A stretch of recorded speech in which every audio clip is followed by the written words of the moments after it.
Hello everyone, welcome to the class of fluid flow operations, and the topic that we are discussing is incompressible flow in pipes and channels.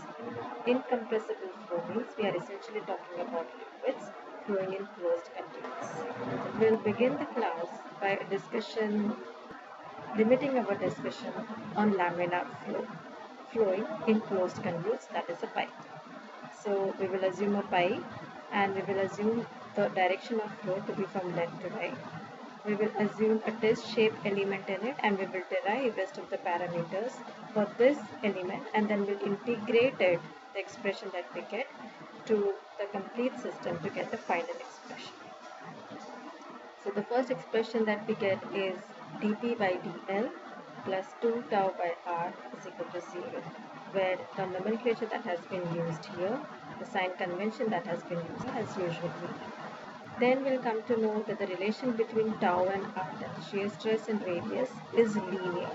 As the radius increases, the value of shear stress also increases. We have to remember one thing here, that radius is measured from the center of the pipe. So we get this kind of a shear stress profile. Then in the next part we'll find out the velocity distribution, and we come to know that velocity is proportional not to r but to r square, so it is quadratically proportional. And we also come to know during the derivation that u is proportional to minus r square, meaning as we increase the value of r, the velocity is going to increase. Then we find out the maximum value of the velocity. The maximum velocity occurs at the center of the pipe. So the expression that we get is tau w r w on 2v.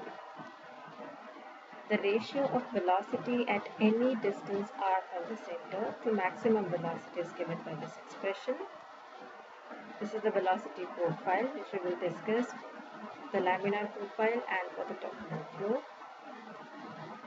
The average velocity expression is given by v bar is equal to tau w r w by 4. We can compare the values or the expression for u max and p bar, and we come to know that the ratio of average velocity to the maximum velocity is 0.5. That means the average velocity is half of the maximum velocity.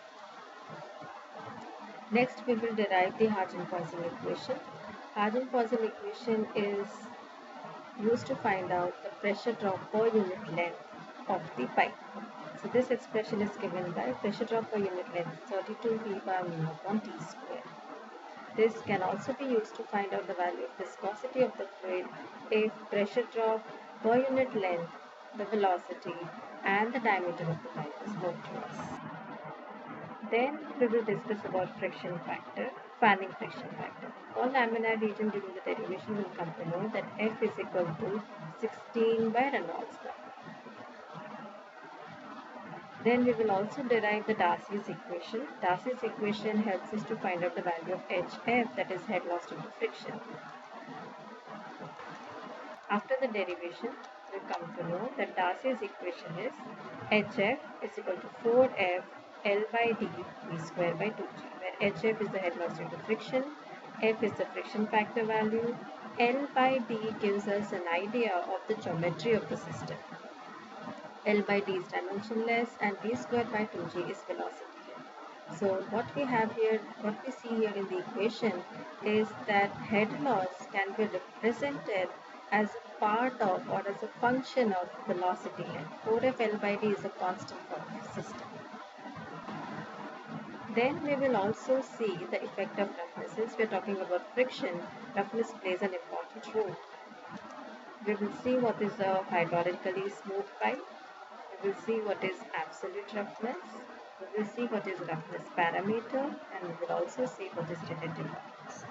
In the adjoining figures, we can say that generally what we feel is that if the two pipes are rough by equal amount, then the amount of resistance to flow, that is friction, that they would offer is going to be same.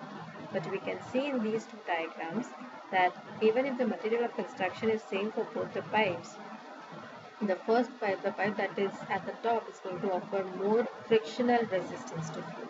So what matters is not just the parameter K or the roughness of the pipe What also matters is the diameter, and hence we have a term called relative roughness, which is equal to K by D.